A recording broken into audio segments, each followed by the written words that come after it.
knowing what matters, what's important. So they take advantage of you instead of actually giving you a better deal. Because at the end of the day, like for example, we're talking about the whole Uber driver, right? An African Uber driver, you guys connect, you pay them the correct amount, even give them a little bit of tip. Next time, you're like, oh yeah, hey, reach me out next time you want to go travel somewhere. I'll pick you up. Okay, pick them up. Then they start telling you some stupid price that is way outside the app or the going rate, and you're thinking to yourself, I thought this is an ongoing relationship. You benefit because we're not using the app. You're not paying 20% off Uber or Bolt or Lyft's prices. You're not paying tax to the government, so everybody's winning here. You're even willing to pay the same price, right? You're not being dusty and be like, oh yeah, charge me less. And if for some reason this nigga still expect you to pay more, and you're thinking, just where am I benefiting? It's almost like I believe most African small businesses, they don't understand about anything about economy. They just think How things about the happen. consumer? So Say that again. does the consumer mind being taken advantage of? Do they Ooh, notice? that's a good point. They know. Okay, that's a good question. I think most do notice, but I think they keep quiet because of some FE principles that's going on. They do notice, right? It's like they're not stupid. They realize, okay, the price is a bit higher, but they just let it go. And I think there is So also a respect. what if I said that this is an opportunity then? Because obviously there's Mhm. all kinds of generally speaking, when it comes to service, there is a great um there's this great chasm. There's all most service tends to suck, right? And there's a reason why, besides people just being rich and spending ostentatiously, there's certain reason why people go to certain places of hospitality, like certain restaurants or certain hotels or something Yeah. like that. Let's just stick with restaurants because the high level of attention to detail they pay in the hospitality is just way beyond. So basically, I'm saying that service, right, can Hmm. can be very exponentially different in term uh, more so than even goods, right? Like a Yeah. bag can only be so much bag, right? you know, what are they gonna do? Like it's just a bag, right? As a matter of fact, what tends to happen why the Louis Vuitton costs way much more is because of the marketing, which is a service thing again, because of the story and the magic the web they've been able to spin. So point being this, right? There's a lot of opportunity to outdo and to outcompete the other guy in terms of service, right? And service has this huge gulf that you can have between low service and really good service, right? So Hmm. if I said this is an opportunity, like, hey, these people are not taking advantage and treating customers and developing good blah blah blah, why don't you come in and take advantage? Obviously you could then say, well, the consumer doesn't even notice, or the consumer does not even expect, or they'll probably be suspicious of you if you were nice, if you treated them right, that they might even start taking advantage of you or something like that. I don't know, is that the All case? right. Yeah. So in Africa, there is that whole game of sharp elbow versus sharp mind thing going on. In Africa, if you're nice to someone, you're good to someone, people are, okay. In Africa, people don't think beyond time, right? Time, the fourth dimension, is not really a factor when they're analyzing things. So what that means is, if you're out here thinking transtemporally, and someone else who you're doing business with is thinking right now, SE, I see shit, do shit, sort of logic, you're going to be at a disadvantage because for them it's primal, right? Their is reactionary. You are trying to think extra steps that won't even come to fruition. So ultimately, yeah, you're putting yourself in a bad situation if you are thinking beyond your timeline. So yeah, generally in Africa, you need to kind of understand that you have to take the leverage way above the other person. Yeah, it's interesting, right? In Kenya, we have this concept I mentioned many times, kuzoea, getting used to something or someone. You meet someone, it doesn't matter, girlfriend, friend, business partner.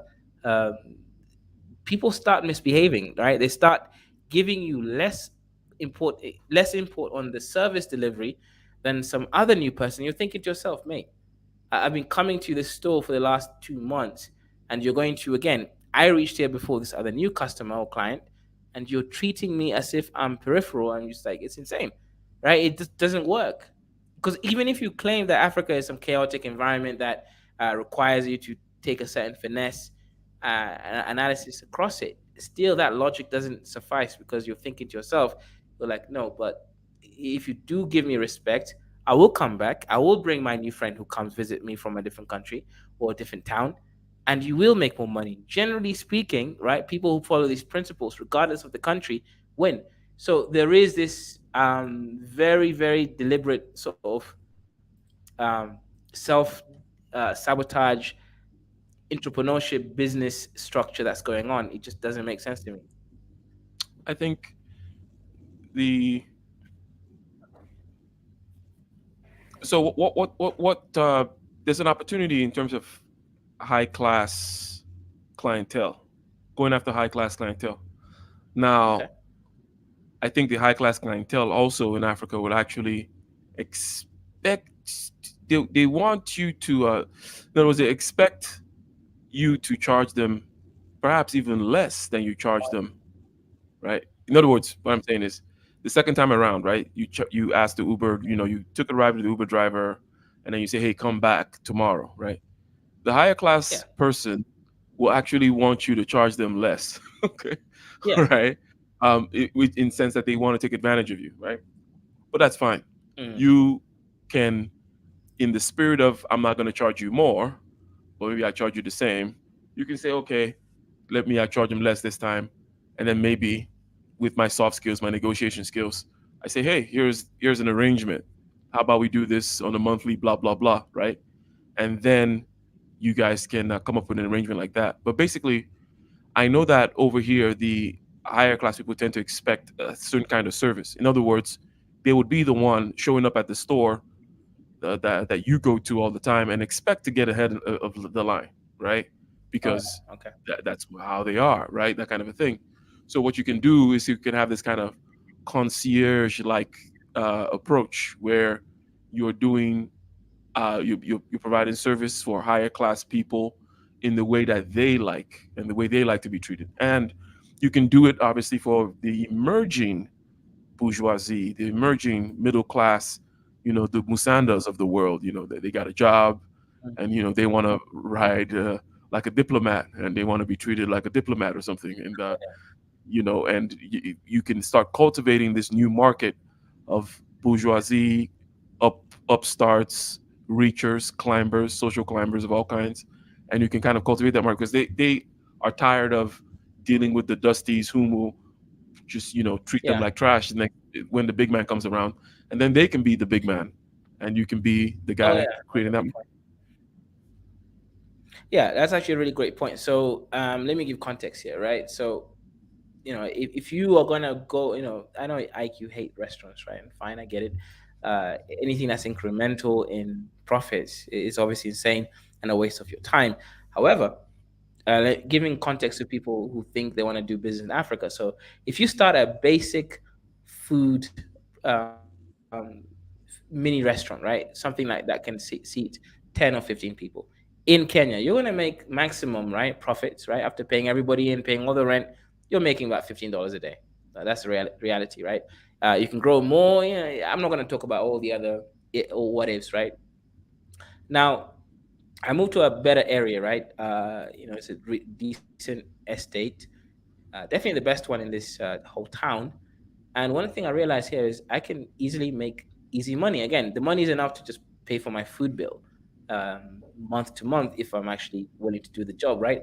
But what I realized here, Ike, is you can make the best arrosto, right? That's like some Somali goat meat that's like slow roasted or whatever, slow boil braised, and some garlic and all that nice cumin and all the good stuff. Then afterwards, when it's like soft, you go and kind of try to sear it a little bit with a bit of salt, and these people love this stuff. All the other service providers around here will give you food because in Africa, still food is like a commodity. It's a very important commodity. People eat food because of hunger, not because they want to have an experience. So you just give them something very basic, something that's lightly seasoned, good quality, good service. They ask you, when are you going to deliver it? You deliver it on time. People actually reach out to you even when you're on your holiday. It's like, oh, hey, when is the next Arosto? So yeah, you are 100% right. Right, Ike. Just give people a good service. People will come back, and I think ultimately, Africans will begin to know this, right? I mean, people are perceptive, after all, right? People are not completely, complete idiots. They will be Mm. able to kind of see this works, this doesn't work at some point, especially if they're thinking of growth. So, if you want to, especially if you're coming from outside the United States, let's say, or maybe you're part of the diaspora, maybe you were born in Africa, you left, now you're back, something like that. And depending on the particular industry you're trying to get into, there are associations with conferences, meetings, meetups that you can go to. They tend to be generally well organized, and they tend to be taken more seriously than because in the West, there's a proliferation of such associations with such meetings and stuff. And just because of the raw quantity of that, finding quality ones might be a little bit more challenging. And knowing whether it's serious or whether they're just going to try to sell you some multi-level marketing bullshit, blah blah blah. Point being, in Africa, they'll be more serious about the about what they're doing. Now, this association thing is not going to be it's not going to do your marketing for you or your selling for you or anything like that, or just being going there to be a presenter and whatnot. It's not going to be the be all end all. I'm talking about making connections with with, or increasing the likelihood of finding a certain type of person, right? Because you're looking for customers, you're looking for information, intelligence, you're looking for uh, partners, you're looking for people who can guide you in particular directions, right? So you're like, okay, I'm going to join the women's agricultural whatever, right?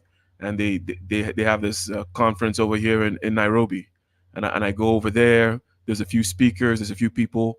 I go, I shake hands, and I talk and stuff, and so on and so forth.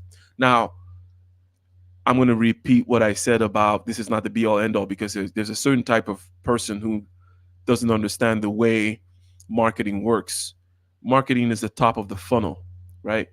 So the top of the funnel is you're going to this outreach. You're touching a whole bunch of people, but until you get them through down to the sales portion and sell them something, you're not going to get the money out of them. So this is not about, oh, so I just go to these conferences, I join all these people, but and I have a business card with all these associations next to it, and then that's going to be it. No, that's not it. That's just, you know, obviously it's not it. The customer at the end of the day is what you're trying to get. But you might find the opportunity for maybe investors, because some investors also go to these types of places, and you're going to see what the landscape of possible investment is, what they're looking for, maybe the landscape of possible grants, maybe the kinds of practices that work versus don't work, right? And things of that nature. And again, when it comes, because we're talking about types of people, their behaviors, their expectations, and whatnot, I think that going to such conferences is going to uh, increase the quality of the pool of people, such that you can find the types of people that will actually add value to you. And again, for the last time, you're going to need to do a lot of these, because this is the top of the funnel, right? A funnel is narrow at the bottom and it's going to be big at the end. So these things like associations and conferences and billboards and even advertising and all these other kinds of things, and putting your logo on a motatu somewhere and driving around the city or whatever. Those are marketing things. Those are big top of the funnel, right? That's what you're trying to do. You're trying to glean certain types of awareness and gather certain types of information. So you yourself, you have to be intelligent regarding what end that this type of information is going to be put to. I mentioned a few. I talked about possible grants, possible investments and partnerships, perhaps finding certain clients and certain other things, certain people within the supply chain, for example, right? Maybe you might find a better supplier of cans if you're in the canning business, for example, right? Uh, that'll be the reasons for doing these types of things, and it would just be, you're going to find better associates by doing these types of things.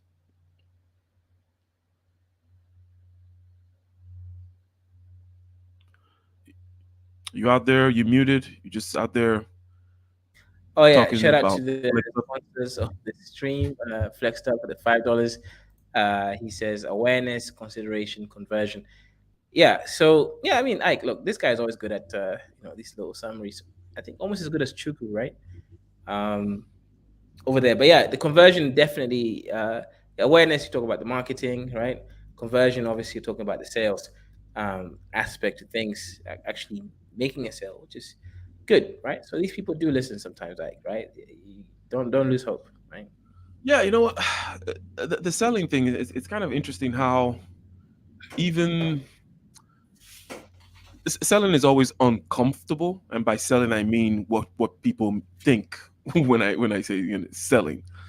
It's not about the product or the placement or getting the blah blah blah. It's about convincing somebody whom perhaps already has all these thousand other things that they'd rather be doing, or maybe they have other places that are supplying this particular good or service that you want to offer them, and they're distracted 100% because of their daughter and they're painting their house and their house rent and all these things. Getting them to go your way is an uncomfortable experience, no matter your Mhm. personality type. Like I don't think there's personality types that actually enjoy it. However, there's a system, there's a way. Like I was in a call recently, and we were not trying to particularly close somebody, right? But we were trying to present some information and gain some information from them, and most importantly get them talking. In any kind of sales situation, you should be talking 20% of the time, they should be talking 80% of the time. So how do you get somebody to talk 80% of the time, right? How do you do so there? I was listening into this conversation, right? I was there,